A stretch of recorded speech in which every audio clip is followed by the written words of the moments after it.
Wochenende und darüber hinaus wieder einmal auf dem Kopf. Zum 54. Male lud die Stadt nämlich zum internationalen Folklore-Treffen ein. Über 1000 Teilnehmer aus 15 Ländern Europas und aus Argentinien sorgten bei perfektem Wetter für jede Menge Musik, Tanz und Folklore. Neben vielen Höhepunkten, wie beispielsweise dem Bierfassrollen, dem Kinderfolklore-Festival und dem Einzug der Nationen. Es herrschte eine gute Laune-Atmosphäre auf den zahlreichen Plätzen in der Bitburger Innenstadt. Mittendrin meine Kollegin Vanessa Schmitz. An wirklich jeder Ecke fand man kleine Grüppchen aus fernen Ländern mit traditioneller Kleidung und Musik. Ja, diese Schotten haben keine ganz so weite Reise hinter sich, aber trotzdem hört man nicht alle Tage richtige Dudelsäcke spielen. Neben einer Aufführung von Tänzern aus der Slowakei zu stehen, ist etwas anderes als folkloristische Musik aus Mitteleuropa im Radio zu hören. Die Gewänder mit all ihren kleinen Details, dazu die hauptsächlich jungen, frischen, gut aussehenden Männer und Frauen, die alle vor allem eins haben: Spaß. Hier wird gestrahlt und gejodelt, was das Zeug hält. Sicherlich ist die Show ein Teil der Performance. Andererseits, wenn man bedenkt, dass Tanzen im Grunde ja nichts anderes als Sport ist und jeder weiß, der macht glücklich, dann versteht man, warum die jungen Leute auf der Bühne hier auf dem Spittel so gute Laune haben. Geben Sie es zu, einmal so verkleidet sein wie diese Tänzer aus der Slowakei, witzig wäre das allemal.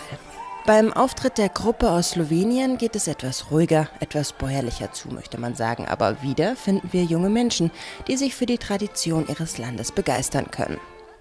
Aus einer ganz anderen Ecke der Welt kommen diese Argentinier. Mit ihrem Tango aus der Tango-Weltstadt Buenos Aires brachten sie am vergangenen Samstag die Bitburger Innenstadt zum Schmelzen.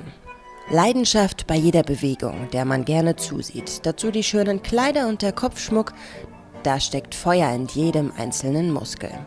Wir sehen gerne dabei zu, wie zwei Menschen, die nicht zwingend ein Paar sein müssen, einen solch innigen und disziplinierten Moment mit anderen teilen, ohne dass es dabei auch nur eine Sekunde peinlich wirkt. Die einzelnen Aufführungen stecken voller Freude, aber auch Ernsthaftigkeit. Hier steht jeder voll und ganz hinter dem, was er macht. Da wirkt nichts alt und überholt. Kultur ist etwas, das in jedem Land hochgehalten wird und es auch sollte. Natürlich ist auch die deutsche Kultur vertreten. Beim Musikverein Arzfeld weniger mit Paartanz. Aufeinander achten muss man hier aber trotzdem. Und wieder junge Menschen, soweit das Auge sieht. Folklore liegt im Trend. Die Blasmusik, die ist richtig am Boom, gerade bei jungen Leuten. Da war jetzt zum Beispiel in Österreich Woodstock der Blasmusik, habe ich ein paar Videos gesehen, nur junge Leute und die schreien wirklich alle Lieder mit und alle Texte und die ist richtig am Kommen, die Blasmusik. Auch bei uns in der Ecke.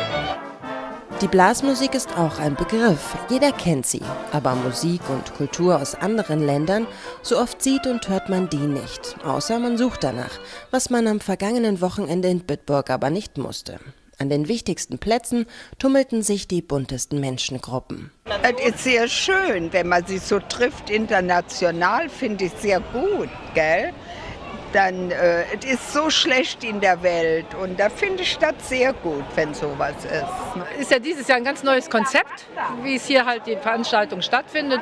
Und ich finde es gut. Es sind sicher noch ein paar Stellschrauben, die gedreht werden müssen, wo es ein bisschen klemmt, aber im Großen und Ganzen finde ich es sehr schön. Die argentinischen Tango-Tänzer, das war was Schönes, was man nicht so oft zu sehen bekommt. Das hat mir besonders gefallen, ja. Bitburg ist belebt, Bitburg hat Menschen auf der Straße, alles gut. Die Bitburger können sich begeistern. Naja gut, nicht alle. Das ist nicht so meins. Ja, das ist jetzt auch das erste Mal dieses Jahr, dass ich hier bin und ja, mal gucken, wie es noch wird. Aber aktuell muss ich sagen, ja, ist nicht so meine Musik. Wir ziehen weiter, genau. Gut, dann machen wir das auch. Gibt ja noch mehr zu sehen. Hier zum Beispiel bei der Firmen-Challenge, wo es unterschiedliche Aufgaben zu bewältigen gab, dazu ein frisch gezapftes Bier aus der Bierstadt und ran an den Speck.